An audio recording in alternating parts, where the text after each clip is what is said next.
आपने कोतवाली नगर में एक शिकायत की हुई है, शिकायती पत्र दिया हुआ है, क्या है शिकायती पत्र?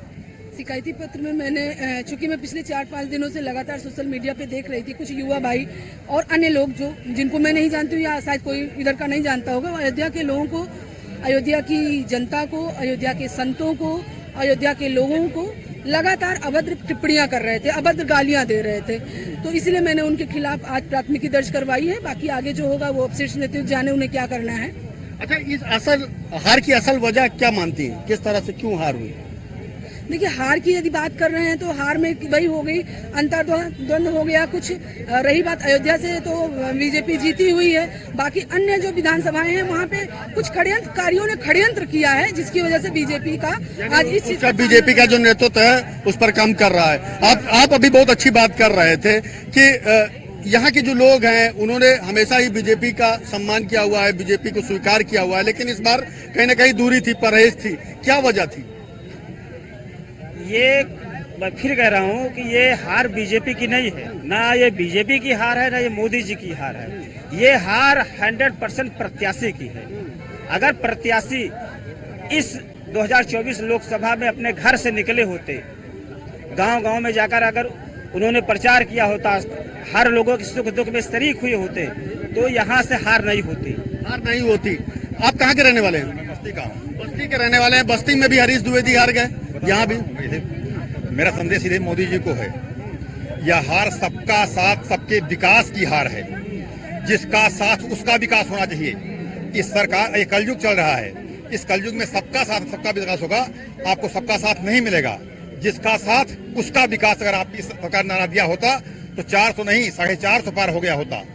जिसका साथ उसका विकास होना चाहिए। सबका साथ सबका विकास नहीं हो सकता, ना आपको सबका साथ मिल सकता है। जो लोग आप पाँच आप मानते हैं कि कुछ कमियां रह गई थी, बिल्कुल कमियां रह गई हैं, तो स्वीकरण होना चाहिए। जो अपना जो आपका है, जो अपना जो आपने खून पसीना बहाता है, उसके लिए आपको जीवन से लगना चाहिए। जिसका साथ उसका विकास, सबका साथ सबका विकास में लगता है। कितनी दम?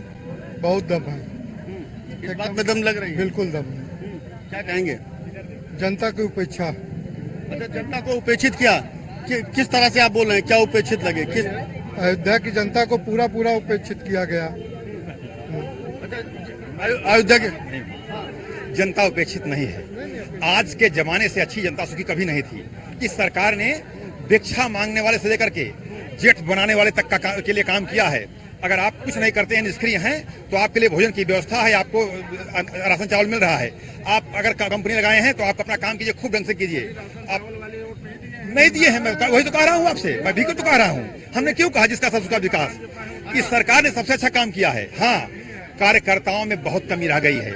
हमारे बस्ती में कार्यकर्ता केवल प्रत्याशियों के आगे पीछे लगे रहे, चमचागिरी में। रहने वाले हैं आप? राजस्थान से आए। बाहर के लोग अयोध्या वालों को बहुत ज्यादा अभद्र टिप्पणी बोल रहे हैं। अयोध्या वालों को उस दौर का याद दिला रहे हैं कि जब माता सीता को भी अयोध्या वासियों ने बोला था, उन्हें अग्नि परीक्षा तक देनी पड़ी थी। क्या कहेंगे इस बारे में? क्या अयोध्या वालों के विरुद्ध इस तरह से टिप्पणी करना जायज है? ये जायज नहीं है। हमारे को भगवान राम के साथ में रहना चाहिए था। पहले भी अयोध्या वाला ने यही बोल के सीता माता का बहुत वो किया था। इसीलिए सबको अपना अपना बलिदान देना चाहिए और भगवान राम के लिए सब ने अपना अपना सपोर्ट करना चाहिए। अच्छा, राम के लिए सपोर्ट करना चाहिए। आप मानते हैं कि भारतीय जनता पार्टी भगवान राम की पार्टी है?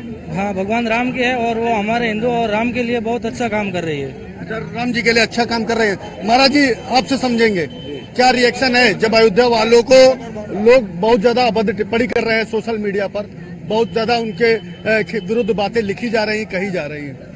ये अनभिज्ञ और मूर्ख लोग हैं, जिनको अयोध्या के बारे में नहीं पता है, जिनको राम के बारे में नहीं पता है और जिनको राम सेवकों के बारे में नहीं पता है। ये वही अयोध्या है। जब से राम मंदिर का आंदोलन चल रहा है, कितना गोली खाया है, कितना कष्ट सहा है, उसके बाद भी यहाँ से राम जन्मभूमि से, अयोध्या से भारतीय जनता पार्टी को विजयी कराती रही। यही सांसद जी हैं। 5 बार यहाँ से विधायक रहे, यही अयोध्या वासियों को जिताए हैं। 2 बार सांसद रहे, इस बार भी ये रहे। लेकिन जब आप अपनी बातों को, अपनी योजनाओं को लोगों तक नहीं पहुंचाएंगे, लोगों के सुख दुख में आप नहीं शामिल होंगे, तो कब तक आप दूसरे के नाम पे रोटी खाएंगे? कब तक दूसरे के भरोसे आप पेट भरेंगे अपना? अच्छा, बहुत लोग महाराज जी ये कह रहे हैं कि अधिग्रहण को लेकर के उदासीनता रही प्रशासन और सरकार की। कुछ लोगों का ये कहना है कि जो ट्रस्ट बनाया गया, उस ट्रस्ट में जिनका सीधा सरोकार रहा है राम मंदिर आंदोलन से, उनको नहीं शामिल किया गया। कुछ लोगों का ये कहना है कि संतों से कोई सलाह ही नहीं ली गई।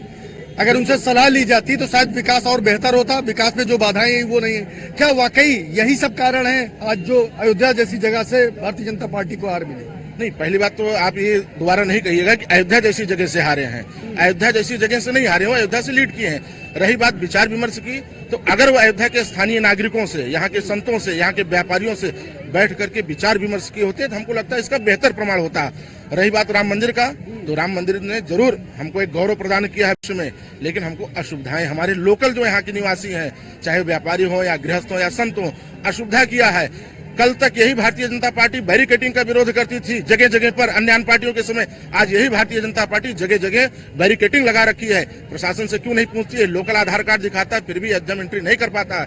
आप जिस जगह खड़े हैं, ये मेन रोड राम हॉस्पिटल और रेलवे स्टेशन को जोड़ता है, कनक भवन हनुमानगढ़ी सब्जी मंडी को जोड़ता है। किसी को राम हॉस्पिटल जाना है, मर जाएगा बीच में, नहीं जा सकता, क्योंकि यहाँ से उसको राम हॉस्पिटल जाने में 5 बैरिकेटिंग पार करना पड़ेगा। कोई जरूरी नहीं हर कोई संपन्न है उसके पास 4 व्हीलर होगा और उसका पास होगा, वो दूसरे के 4 व्हीलर का किराए के गाड़ी का सहारा ले सकता है। ऐसी स्थिति में यहाँ की वीआईपी कल्चर को खत्म करना चाहिए। प्रधानमंत्री जी ने 2014 में कहा था कि मैं वीआईपी कल्चर खत्म करूंगा। लाल बत्ती खत्म करने से वीआईपी कल्चर नहीं खत्म होता है। आज उन्होंने भूजे की तरह गनर बांट रखा है, जिसका सोर्स से तुरंत उसको वीआईपी कल्चर प्रोटोकॉल मिला। क्यों मिल रहा है भाई? आम नागरिक, अयोध्या का नागरिक नहीं है। वो भीड़ में लाइन लगा करके 3 घंटे दर्शन करेगा, और किसी का संपर्क है ट्रस्ट से, विश्व हिंदू परिषद और आरएसएस से, तो वीआईपी दर्शन करेगा। क्यों करेगा? अयोध्या का नागरिक संघर्ष नहीं किया, अपना खून पसीना नहीं बेचा है, उसमें दिया है। इसलिए बहुत जरूरी है सरकार को भी, संगठन को भी, यहाँ के प्रशासन को भी, कि यहाँ के नागरिकों से, यहाँ के संतों से, यहाँ के व्यापारियों से बैठ करके परामर्श करे, उसका निस्तारण करे। बिल्कुल। तुम्हारा जी लगता है कि कहीं चूक हुई? देखिए, कहीं न कहीं जो मूलभूत की जो सुविधाएं हैं, उस सुविधाएं में कहीं न कहीं चूक है। उस पर विचार विमर्श करके इस मूलभूत सुविधा को सुधार करना चाहिए। यहाँ के लोग पूछे कितनी बार यहाँ के संतों के साथ बैठ करके, यहाँ के व्यापारियों के साथ बैठ करके इन्होंने परामर्श किया? एक बार किया? नहीं किया। हर बार चुनाव आता था, यही आरएसएस संगठन के लोग बैठ करके यहाँ के नागरिकों से, यहाँ के संतों से। महासचिव चंपत राय तो अयोध्या में ही रहते हैं, अध्यक्ष नृत्य गोपाल दास जी महाराज अयोध्या में रहते हैं। हमारे पूज्य अध्यक्ष जी महाराज श्री नृत्य गोपाल दास जी महाराज राजनीतिक पर्सन नहीं है, अध्यक्ष हैं, वो अपना काम करते हैं। रही बात चंपत जी का, वो भी राजनीतिक बहुत पर्सन नहीं है, उनका राजनीतिक बहुत लेन देन नहीं, लेकिन उनसे भी मिलने के लिए लोहा लेना पड़ता है। पता चलता है कि है नहीं, बाहर है, तो उनको नहीं। लेकिन और जो संगठन के लोग हैं, जैसे यहाँ के प्रतिनिधि हैं, विधायक जी हैं, सांसद जी हैं, अध्यक्ष जी हैं, इन लोगों को बैठ करके यहाँ के व्यापारियों से, यहाँ के नागरिकों से, यहाँ के संतों से एक परामर्श करना चाहिए। आपकी क्या समस्या, आपकी क्या यहाँ मैं सुन रहा हूँ, पेपर में पढ़ रहा हूँ कि यहाँ के लोग जब अपनी समस्या लेके जाते थे तो लोग कहते थे तो मोदी योगी को वोट दिया है, मैं क्या करूँ? तो दिखा दिया जनता ने, ठीक है भाई जाओ।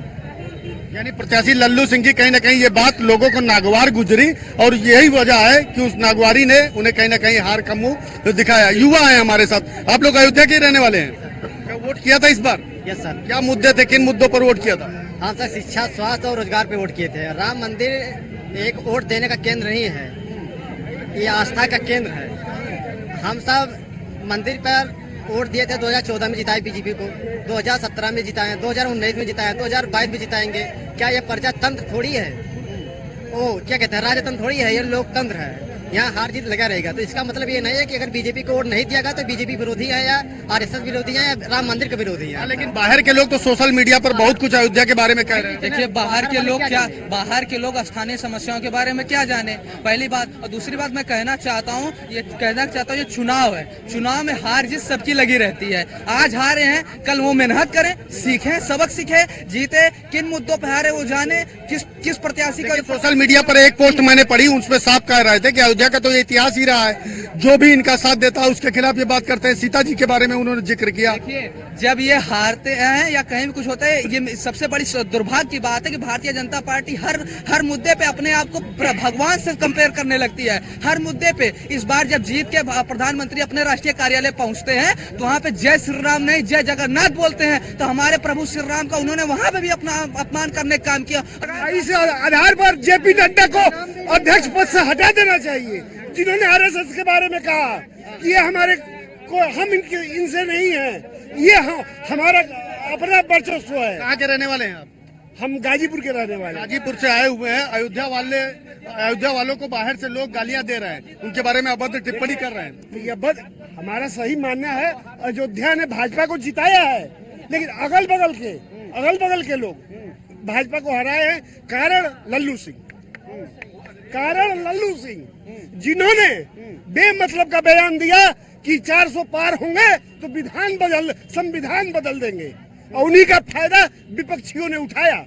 महाराज जी, कैसे आखिर आप जो है इस बात को कह रहे हैं? यहाँ तमाम सारे ऐसे लोग हैं जिनका साफ कहना है कि अगर प्रत्याशी इस तरह से बयानबाजी न करते या जन समस्याओं को सुनते तो शायद ये हार आज फैजाबाद और अयोध्या से न देखने को मिलती। देखिए, थोड़ा सा त्रुटियां हुई है, उस त्रुटियों को स्वीकार किया जाता है।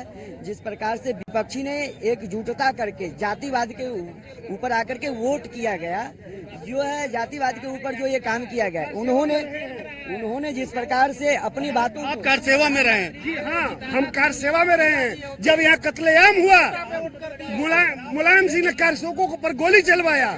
आज वही उनके पुत्र कह रहे हैं कि राम को मानने वाले जो व्यापारी थे वो चले गए, असली राम भक्त आ रहे हैं कि जो कार सेवकों को हिंदुओं पर गोली चलवाया जिसने। अच्छा, आपके पिताजी के भी जो है उस वक्त गोली लगी थी 1990 में। 2 नवंबर 1990 को पिताजी को गोली लगी थी।